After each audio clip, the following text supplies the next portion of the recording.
en catalán y luego lo traduzco, que es roda al món y torna al bord, que quiere decir da la vuelta por el mundo, a tu vida, pero luego vuelve a tus raíces, es el bord, donde hay el origen.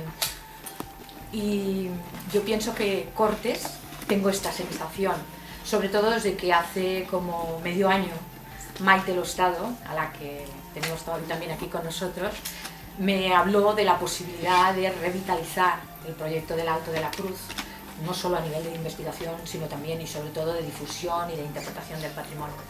Así que es un placer estar aquí. Quiero agradecer al Ayuntamiento de Cortes y a su alcaldesa y su concejala de Cultura el interés puesto y la ilusión que ponen en este proyecto. Agradecer también a los representantes del Gobierno de Navarra su presencia hoy aquí y, por supuesto, a todos los ciudadanos de Cortes. Mi recuerdo del pueblo, del yacimiento y de la manera tan agradable que nos recibisteis y nos tratasteis es imborrable para mí.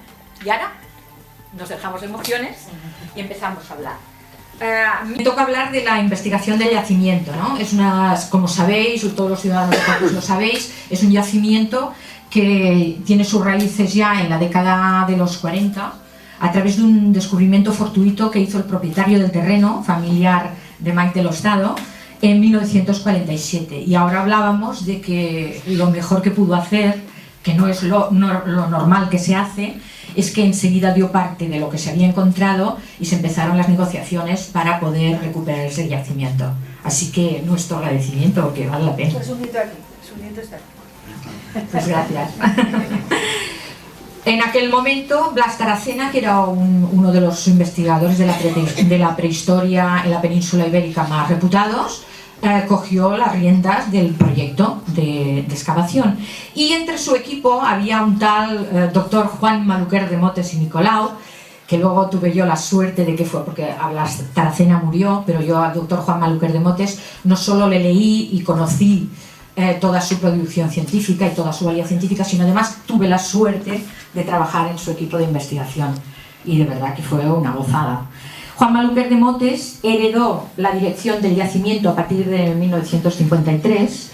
Si me permiten, voy a explicar una pequeña anécdota divertida, ¿no?, que explica también un poco los entresijos de la arqueología y los profesionales de la arqueología. Juan Maluquer de Motes tenía mucha intuición para ver un yacimiento, descubrir dónde estaba la mejor parte. Tenía aparte de estar muy formado, pero tenía esa intuición. Entonces, cuando entró en el equipo de Blas Taracena, como venía de fuera, pues le ponían, y entonces sistemáticamente a los 2 días, donde le habían puesto, encontraba, pues no sé, hebillas de bronce, encontraba las estructuras más importantes. Entonces Blas Taracena se ponía nervioso y lo ponía en otra parte. Entonces lo marginaba. Y entonces, al cabo de 3 días, una semana, volvía a encontrar. O sea, tenía esta intuición. Esto nos lo explicó en los últimos días de su vida, precisamente. Este yacimiento, los dos investigadores tuvieron la idea muy clara de que era un yacimiento fundamental para entender el proceso y la evolución del primer milenio antes de Cristo en la península ibérica, es decir, lo que llamamos la protohistoria. Es un yacimiento además que rápidamente en aquel momento habían la idea de que los grupos indoeuropeos de Centroeuropa habían hecho migraciones a la península ibérica y se reconoció que uno de los yacimientos más importantes era el yacimiento de Cortes y que era de cultura indoeuropea, es decir, un yacimiento de gente que había venido de fuera. Recuerden ustedes eso, porque luego la investigación avanza y cambia la interpretación, ¿de acuerdo? Fue presentado en el cuarto y el quinto Congreso Internacional de Ciencias Prehistóricas y Protohistóricas, que era y sigue siendo el congreso más reputado a nivel internacional de la arqueología prehistórica y protohistórica, ¿vale? Y en aquel tiempo, ustedes háganse una idea, que estamos hablando de la década de los 40 y los 50, en aquel tiempo poder presentar los resultados de su investigación, bueno, era un puntazo, ¿no?, a nivel del currículum de las personas. ¿Qué documentó? El yacimiento, como pone aquí, documentó una amplia secuencia estratigráfica que cogía de la edad del bronce a la edad del hierro. Que dicho así, dices, pues estupendo. ¿Qué quiere decir? Cronológicamente, en aquel momento interpretaron que había una cronología entre el 1000 y el 400 llegando un poco al 300 antes de Cristo. Y además de una cultura que evolucionaba, pero que partía de ese mundo indoeuropeo. Y por tanto, estaban las casas muy bien documentadas, se trabajaba en arcilla, etcétera, etcétera. Cabe destacar además que el yacimiento, luego lo veremos, tenía forma de montaña, era una pequeña montaña, pero en realidad era lo que, no sé si ustedes lo han oído, pero lo podemos explicar, es un tel. Un tel, que es un término que se acuñó cuando se descubrieron en el Próximo Oriente los yacimientos más importantes de Mesopotamia, esos que ahora no podemos visitar, desgraciadamente, es una montaña artificial organizada a partir de las estratigrafías de construcciones de arcilla. Pasan los años, el viento y el ambiente erosiona y al final hace como una montaña, la montaña se acaba cubriendo con arena y se va sedimentando, de tal forma que el yacimiento, aunque ha sido tapado, eso mismo ha servido para que perviva, ¿vale? Por tanto, no era, por eso el que lo descubrió empezó a cavar y vio que aquello no era tierra, era acumulaciones de arcilla. Y ya en la presentación, en estos congresos, este yacimiento se convirtió en la referencia internacional para los arqueólogos y prehistoriadores, tanto de la escuela alemana como de la escuela franco-alemana como de la escuela inglesa, como referencia de lo que es la evolución cronoocupacional de los pueblos indoeuropeos, ¿vale? Eso permitió además una cosa muy importante y es ser financiado para poder seguir investigando, y esa financiación dio lugar a la publicación de 2 libros que en aquel momento y durante mucho tiempo se convirtieron en manuales imprescindibles para entender todos estos procesos, que es lo que llamamos, publicados por Juan Maluquer de Motes, los estudios críticos 1 y 2 sobre el yacimiento del Alto de la Cruz.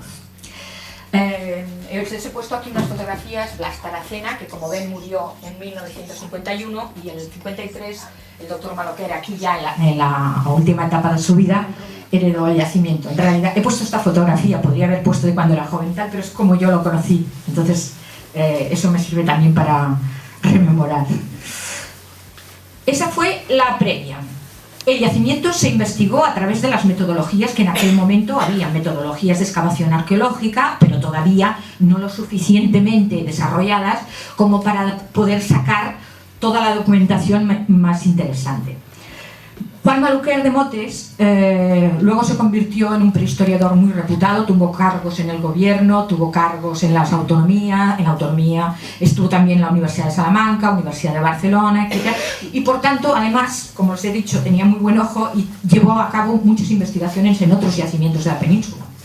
Pero al llegar a la última etapa de su vida, que es lo que acostumbra pasar cuando ya ves que te vas a jubilar, hizo como una reflexión del estado de la cuestión de lo que ella había hecho, y entonces pensó que debía acabar de documentar con las nuevas tecnologías que entonces se habían desarrollado, carbono 14, etcétera, etcétera, el yacimiento del Alto de la Cruz. Y así es como en 1986 Juan Maluquer de Motes contactó de nuevo con el gobierno de Navarra y empezaron otra vez unas campañas de excavación para documentar con metodologías nuevas todo aquello que se había hecho hasta entonces. Y además porque la ciencia prehistórica había avanzado y por lo tanto se querían comprobar ideas, sobre todo este tema del mundo indoeuropeo, la venida, etcétera, etcétera. Como me llamo Munilla, quiere decir que mi padre es era de Tudela de Navarra, pues porque Maluquer era así, entre los investigadores que tenía ya con el que trabajando, y dijo, ¿usted es de Navarra? Digo, no, yo soy de Cataluña, pero tengo origen navarro. Dice, usted viene conmigo. Y lo mismo le dijo, aunque no era navarro, al doctor Francisco Gracia, que no ha podido venir hoy, no puede estar aquí, pero estoy en representación suya también, y con él empezamos las nuevas campañas de excavaciones. El objetivo de estas campañas era estudiar y analizar con las nuevas metodologías de excavación arqueológica las estructuras arquitectónicas. Esto es lo que se hizo sobre todo entre el 86 y el 88. Organizar un cuadro de tipologías materiales, cerámicas especialmente, porque una de las cosas que todos sabemos aquí es que Cortes de Navarra, el yacimiento del Alto de la Cruz, es muy rico en documentación arqueológica material, cerámica, hierro, bronce, etcétera, etcétera. Y después establecer analíticas para sacar datos sobre materiales en bronce, sobre fauna, sobre restos agrícolas, sobre restos óseos, etcétera, etcétera. En último término, pero no menos importante, más adelante, establecer una cronología asociada a datos absolutos de carbono 14.